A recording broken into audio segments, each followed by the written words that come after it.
दिन जाच्छे दिन बीत रहे हैं और ऐसा लग रहा है कि बांग्लादेश पाकिस्तान के और करीब जा रहा है।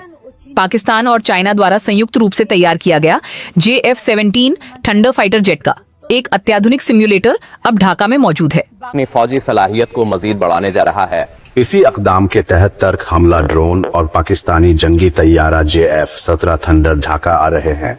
ऐसी खबर सामने आते ही भारतीय इंटेलिजेंस एजेंसी रॉ मुतहर्रिक हो गई है। पाकिस्तान और तुर्की के साथ बांग्लादेश के बढ़ते हुए फौजी ताल्लुकात ने नरेंद्र मोदी की नींदें उड़ा दी हैं। के हाथों में डिफेंस एनालिस्ट्स का कहना है कि किसी देश को सिम्युलेटर देना मतलब फाइटर जेट खरीदने की डील लगभग पक्की होना। अब सिर्फ कागजों पर साइन होना बाकी है और उसी साइन का इंतजार करते हुए पूरा साउथ एशिया अब कान खड़े करके बैठा है, खास तौर पर भारत।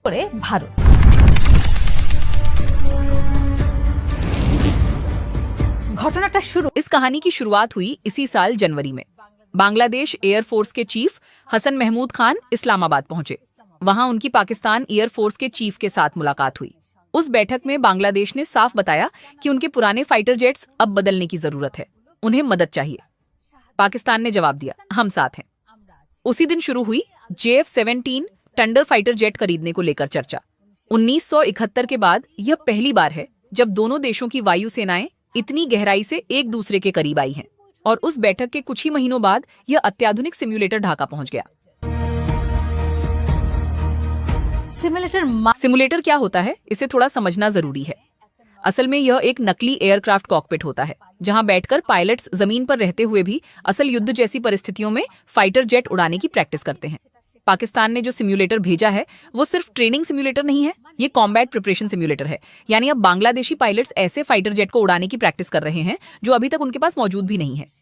डिफेंस एक्सपर्ट्स का कहना है कि कोई भी देश इस तरह सिम्युलेटर नहीं भेजता जब तक एयरक्राफ्ट डील लगभग फाइनल स्टेज में न पहुंच जाए। इसलिए ये सिम्युलेटर सिर्फ एक मशीन नहीं बल्कि एक बहुत बड़ा संकेत है। अगर यह डील फाइनल होती है तो बांग्लादेश को कितने फाइटर जेट्स मिल सकते हैं? Defence media outlet defence security Asia के मुताबिक पहले चरण में लगभग 16 JF-17 ब्लॉक 3 फाइटर जेट्स खरीदे जा सकते हैं और बाद में यह संख्या बढ़कर 48 तक पहुंच सकती है। पूरी डील की कीमत करीब $720 मिलियन बताई जा रही है, यानी बांग्लादेशी करेंसी में लगभग 8,000 करोड़ टका। अगर ऐसा होता है तो यह बांग्लादेश के इतिहास की सबसे बड़ी फाइटर जेट डील होगी। लेकिन अब सबसे बड़ा सवाल यही है, आखिर यह फाइटर जेट कितना ताकतवर है?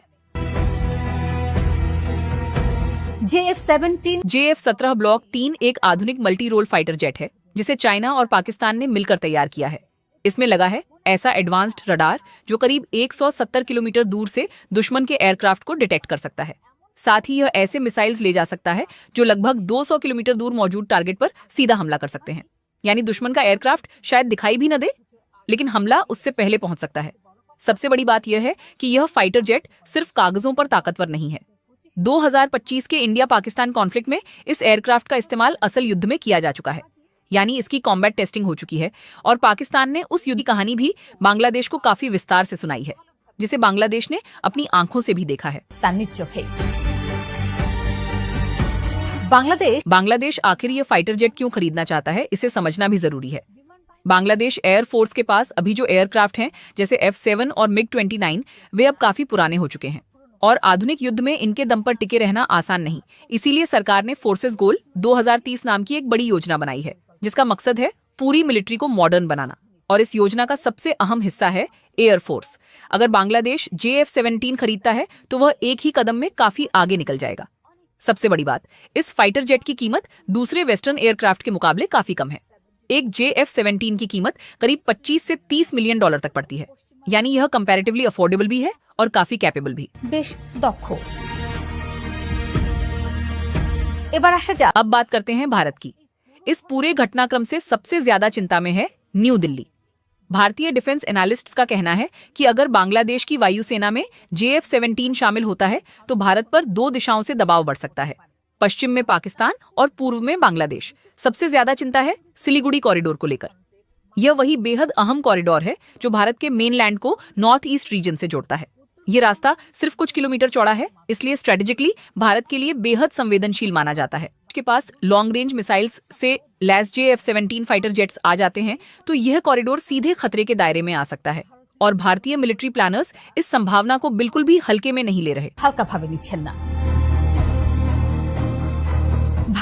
भारत के सोशल मीडिया और न्यूज मीडिया में इस खबर ने बड़ा तूफान खड़ा कर दिया है। कई लोग कह रहे हैं कि 1971 के लिबरेशन वॉर में बांग्लादेश की मदद करके भारत ने जो स्ट्रैटेजिक एडवांटेज हासिल किया था, यानी पाकिस्तान को 2 हिस्सों में बांटना, अब वही समीकरण बदलता हुआ दिख रहा है। भारतीय डिफेंस एनालिस्ट्स का मानना है कि न्यू दिल्ली अब अतिरिक्त रफाल फाइटर जेट्स खरीदने पर विचार कर सकता है। साथ ही देश में बन रहे तेजस की रफ्तार भी बढ़ाई जा सकती है ताकि पूर्वी क्षेत्र से आने वाली नई चुनौतियों का सामना किया जा सके। यानी बांग्लादेश का एक फाइटर जेट डील का फैसला सिर्फ ढाका की एयर फोर्स तक सीमित नहीं है, यह भारत की पूरी डिफेंस स्ट्रैटेजी को भी नई तरह से सोचने पर मजबूर कर रहा है। लेकिन एक बात याद रखना जरूरी है, बांग्लादेश सिर्फ पाकिस्तान की तरफ ही नहीं झुक रहा, बल्कि हर दिशा में धीरे धीरे अपने विकल्प बढ़ा रहा है। पिछले साल के आखिर में इटली की एक कंपनी के साथ यूरोफाइटर टाइफून खरीदने को लेकर प्रारंभिक बातचीत भी हुई थी। अब सिम्युलेटर आ चुका है, पायलट्स ट्रेनिंग भी शुरू कर चुके हैं और अब बस इंतजार है असल फाइटर जेट्स के आने का। एक साल से भी कम समय में पाकिस्तान ने बांग्लादेश के ऑफिशियल्स को ट्रेनिंग दी है। दोनों देशों के मिलिट्री चीफ्स की बैठकें हुई हैं, सिमुलेटर भेजा गया है, दिन बीत रहे हैं और हर गुजरते दिन के साथ दोनों देशों के बीच की दूरी धीरे धीरे कम होती जा रही है। भारत ये सब देख रहा है, सोच रहा है और अपने हिसाब लगा रहा है। लेकिन एक बात अब साफ दिखाई दे रही है, बांग्लादेश के आसमान में कौन सा फाइटर जेट उड़ता है, ये फैसला सिर्फ मिलिट्री का मुद्दा नहीं है, ये पूरे साउथ एशिया के पॉलिटिकल बैलेंस को भी बदल सकता है। चित्र बदले दिते पारे।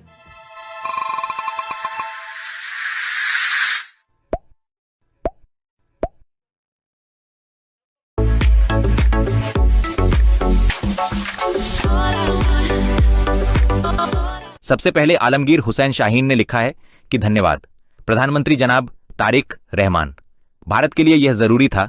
बांग्लादेश जिंदाबाद, पाकिस्तान जिंदाबाद, चीन जिंदाबाद, तुर्की जिंदाबाद। उसके बाद हनीफुल इस्लाम ने लिखा है कि बांग्लादेश का सबसे बड़ा दुश्मन भारत है, यह हर बांग्लादेशी को याद रखना चाहिए। भारत 2001 में बोराईबाड़ी सीमा युद्ध में हार गया था।